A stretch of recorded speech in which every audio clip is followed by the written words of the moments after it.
essas questões o que muito agrava essa questão da depressão, da ansiedade e dos transtornos mentais é a expressão.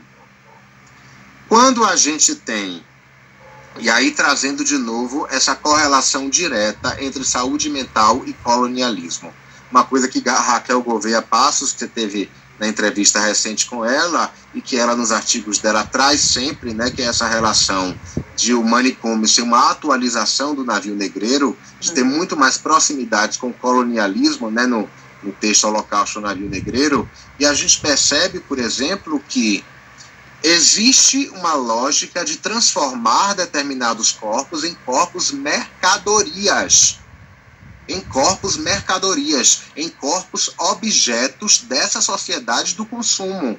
E aí entra naquilo que eu já pontuei nessa lógica de um reality show da existência que acomete muitas pessoas que são portadoras de transtornos mentais e que não se calam diante dessas opressões que essa sociedade estabelece a partir da sua enunciação, a partir da sua contestação contra essa ordem estabelecida, contra essa configuração de mundo que é dominadora, que é autoritária e que é impositiva.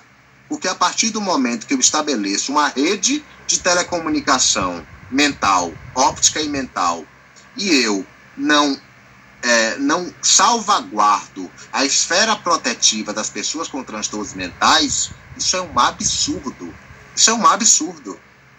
Porque as pessoas, ao se manifestarem, existe toda uma política de produção do medo como modo de controle e coibição dessa contestação.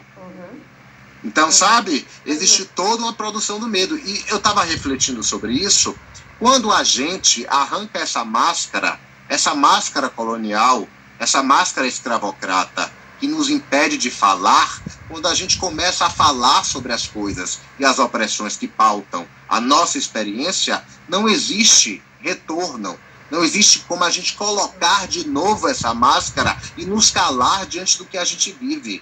Arrancou essa máscara, é daqui para mais, é daqui para termos os nossos direitos garantidos, os direitos protetivos das pessoas com transtornos mentais e os direitos que concernem, né, direito ao próprio corpo e direito à intimidade.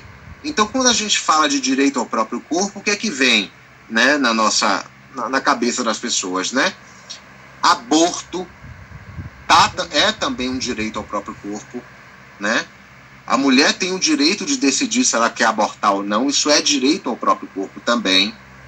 Direito ao próprio corpo é você desejar, você ter o direito de escolha sobre o seu próprio corpo para você escolher se você quer que o seu pensamento seja transmitido ou não.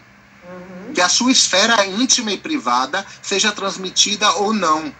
Então a gente, de fato, está traçando mais uma coisa que tem correlação direta com o colonialismo e que resvala nessas políticas atuais que perpassam a saúde mental.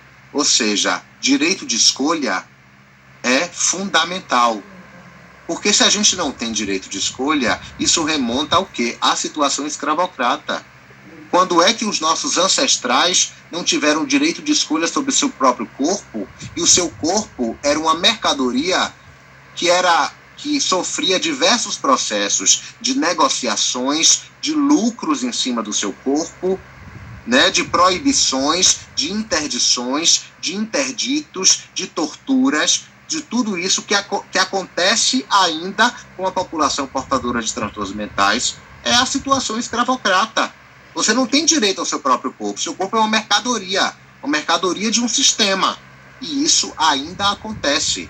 Então, assim, o sofrimento, nessa sociedade que a gente vive, o sofrimento sempre gerou lucro. E na sociedade que a gente vive não é diferente. O sofrimento gera lucro. E o que gera lucro para essa sociedade que a gente vive, imperial, imperialista, é o que impera. E a gente precisa combater isso veementemente.